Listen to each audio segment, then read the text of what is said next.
बिस्मिल्लाहिर्रहमानिर्रहीम। अस्सलाम वालेकुम। कई अनकई के साथ वजी अहमद सिद्दीकी आपकी खिदमत में हाजिर है। आज जनाब अब्दुल्ला तारिक सुहेल ने एक इंकिशाफ किया। ख़बरें तो ये थी, मालूम भी था कि शहबाज गिल के कमरे से जो है वो सेटेलाइट फ़ोन मिला है, लेकिन उन्होंने जो इंकिशाफ किया वो बहुत ख़तरनाक भी है, बहुत हैरतनाक भी है और बहुत ही मालूमात अफ़ज़ा है। और इससे बहुत सारी चीज़ों का पता चलता है कि सूरत हाल है क्या। उनका ये कहना है कि ये जो सेटेलाइट फ़ोन है ये CIA के इस्तेमाल में रहता है ज़्यादातर। थोराया का जो सेटेलाइट फ़ोन है वो CIA के इस्तेमाल में होता है, अमेरिकन CIA के। और शहबाज गिल जो हैं वो इमरान ख़ान के ज़ाती अमले के चीफ़ ऑफ स्टाफ हैं। उनके पार्लियामेंट लॉजेस में मौजूद कमरे में जो सेटेलाइट फ़ोन मिला है उसे या तो अमरीकी फ़ौजी इस्तेमाल करते हैं या फिर अमरीकी CIA के एजेंट, या वो उनको जिन्हें उन्हें दें, यानी जिनके साथ उनका ताल्लुक़ होता है, यानी किसी फ़ौज के साथ ताल्लुक़ है तो उस फ़ौज को दे देते हैं। तो ये एक आम चीज़ नहीं है, बहुत महंगा फ़ोन होता है ये। और फिर ये कि इसके लिए फिर ज़रूरत नहीं है, यानी वो बिला तात्तुल जो है, बिला कोई किसी रुकावट के आम फ़ोन, बेचारे आवाम का फ़ोन जो है वो मोबाइल सर्विस बंद कर दी जाती है, कभी ये हो जाता है, कभी कोई वाक़या हो तो फ़ोन सर्विस बंद कर दी जाती है, कहीं जैमर लगा दिए जाते हैं, लेकिन जैमर वैमर इस पर काम नहीं करते इस सेटेलाइट फ़ोन पर।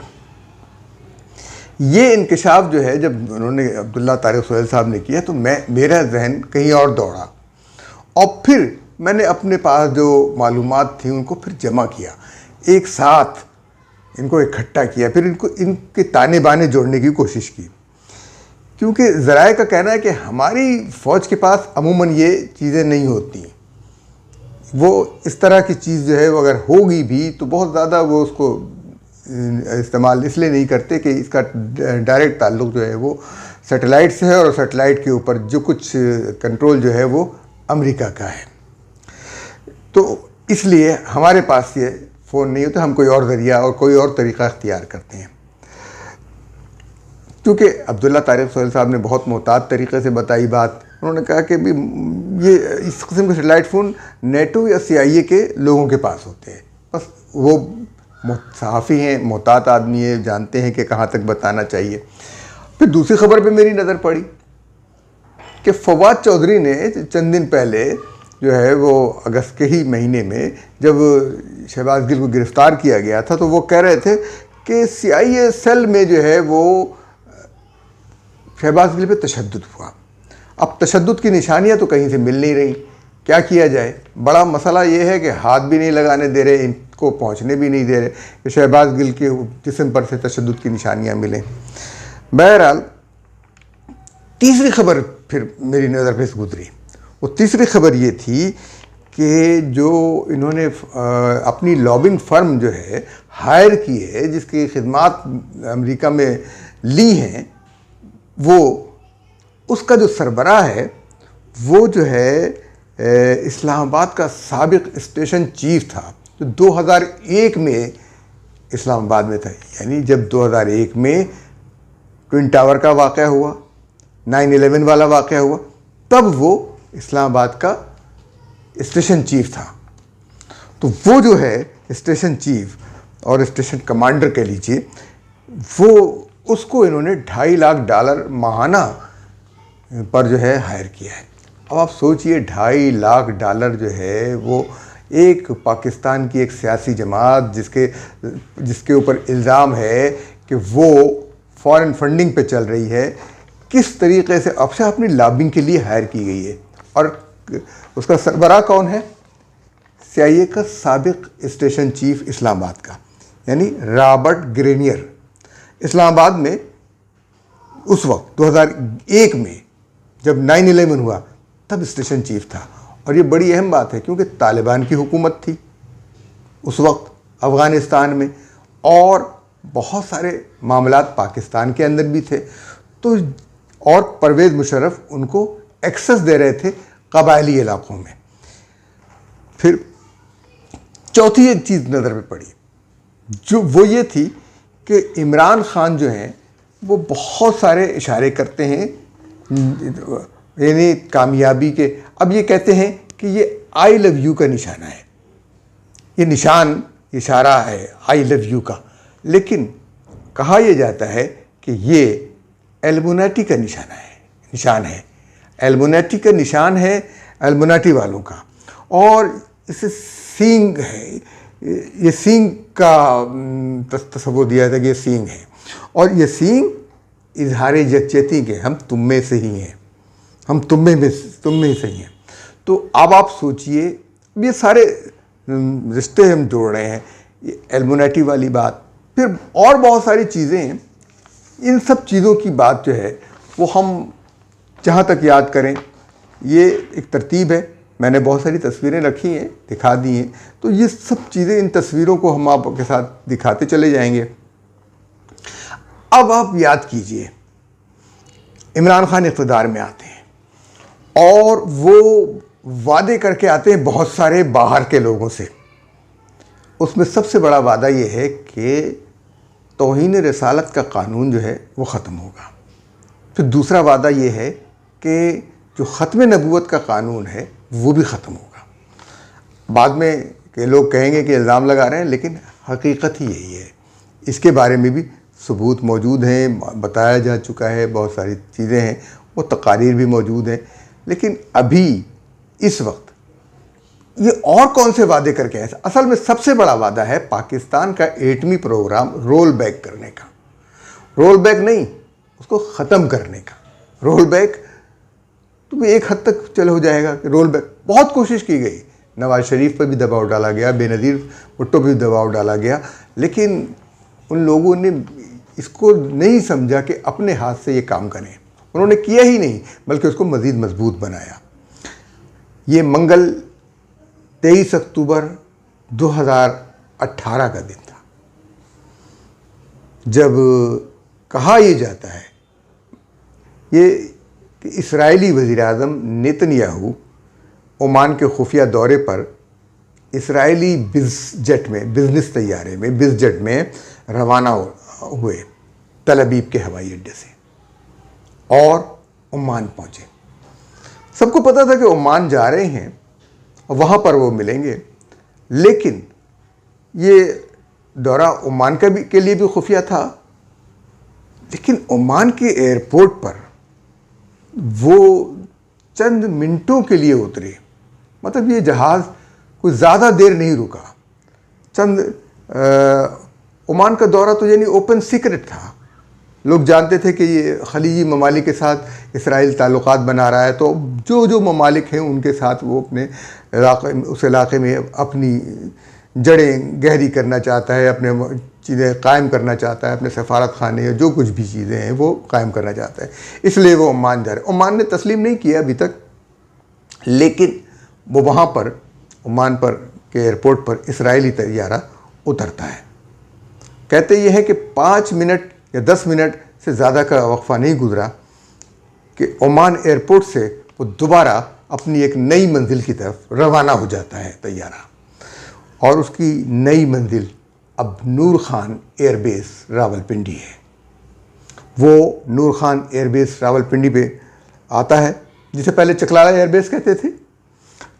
जहाज़ वहाँ उतरा, और चूँकि ये मामला इसलिए ज़्यादा खुफिया रहा कि इस्लामाबाद एयरपोर्ट अब मुंतकिल हो चुका है अपनी नई जगह पर, वरना चकलाला एयरबेस के बराबर में ही इस्लामाबाद एयरपोर्ट था, तो वो अब वहाँ पर नहीं है।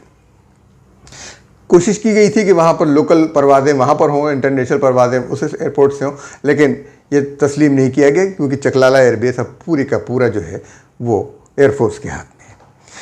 अच्छा, एयरपोर्ट के अमले और पायलटों ने देखा कि वो जहाज़ यहाँ उतरा, इसराइली जहाज़ को उतरते देखा, और फिर देखा कि कुछ लोग जहाज़ से उतरे हैं।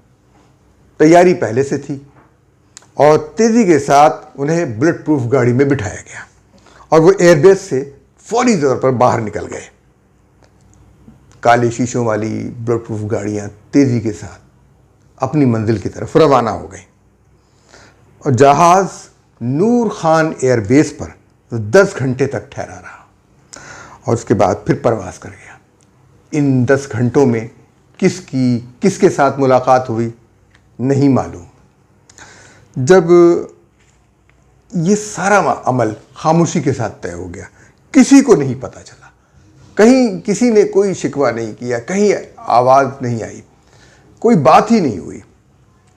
लेकिन ये भांडा उस वक्त फूट गया अब जब 25 अक्टूबर को इस्राएली अखबार हार्तेज या उस हार्तेज के इंग्लिश एडिशन के एडिटर ओवी शरफ ने ट्वीट किया और एक फ़्लाइट का नक्शा उसमें शामिल किया, जिसमें दिखाया गया कि तेल अवीव से उड़ने वाला एक प्राइवेट बिजनेस जहाज़ ओमान से होते हुए इस्लामाबाद पहुंचा। उसने बताया कि ये जहाज़ इस्लामाबाद रावलपिंडी में 10 घंटे तक मौजूद रहा। सवाल ये था कि इस जहाज़ में कौन था। शरीफ के ट्वीट में के बाद चेमगोइयाँ बढ़ गई। फिर कहा जाने लगा कि इस्राएली वज़ीर आज़म नेतन्याहू ने इस्लामाबाद का खुफिया दौरा किया है। कुछ ने इस बात का भी इजहार किया कि इसमें रॉ के चीफ आए थे, लेकिन जो ज़्यादा इस्राएली और मगरबी अखबारात का जो कहना था वो ये था कि नेतन्याहू ने का दौरा किया था इस्लामाबाद का और इमरान खान से और दीगर अहम शख्सियात से मुलाकात की थी। क्या मामला तय हुए, क्या बात हुई थी, ये आज तक इसका भेद नहीं खुल सका, क्योंकि फवाद चौधरी ने हस्बे मामूल इनकार कर दिया। लेकिन वो जो नक्शा ओवी शरफ ने इस्राएली अखबार ने जारी किया है, उसको झुटलाने की किसी की हिम्मत नहीं हुई अभी तक। कोई उसका इनकार नहीं कर सका कि इस्राएली जहाज़ क्यों आया था। आज तक ये बात पर्दे राज में है। अब जबकि सैटेलाइट फ़ोन निकल रहा है, अब जबकि पाकिस्तान सैलाब में है, अब जबकि पाकिस्तान मुश्किलात में है, इमरान खान सिर्फ अपने इक़्तिदार की खातिर जगह जगह जलसे कर रहे हैं। और सवाल ये भी है कि उन जलसों के लिए कहाँ से आती है रकम। और सिविल एविएशन अथॉरिटी ने कहा कि पाकिस्तान के किसी एयरपोर्ट पर कोई इसराइली तैयारा नहीं उतरा।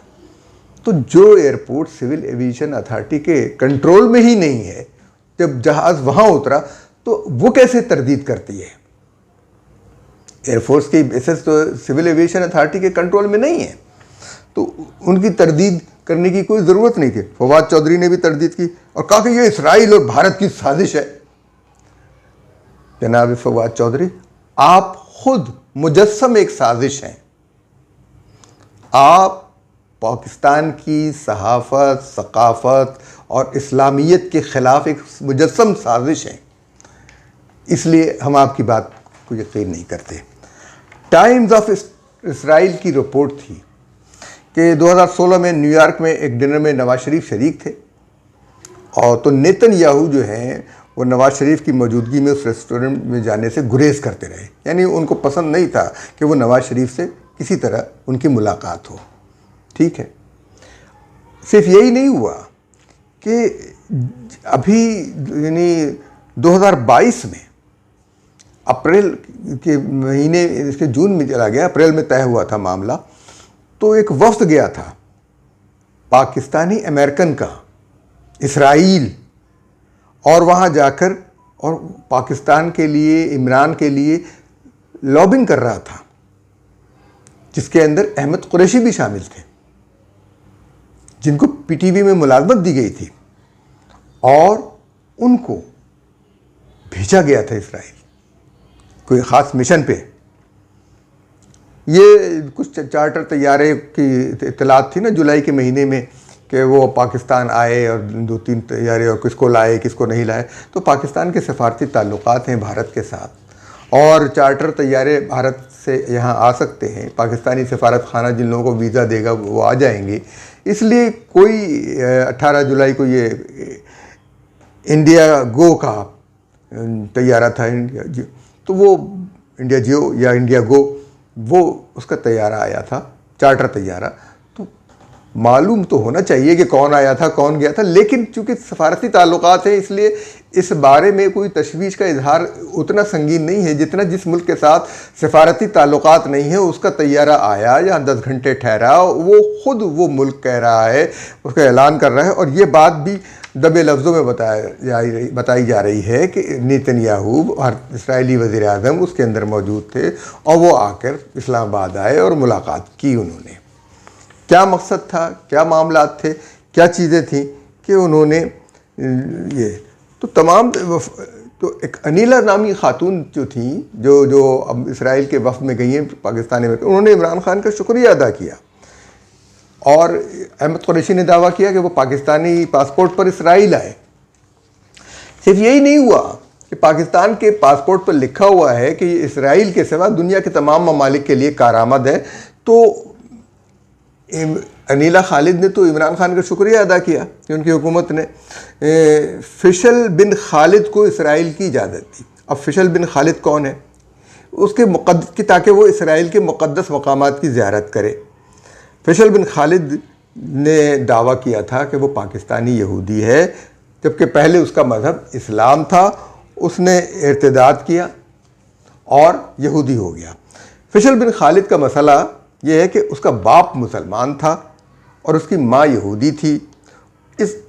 और ये उस ख़ानदान में 1987 में पैदा हुआ।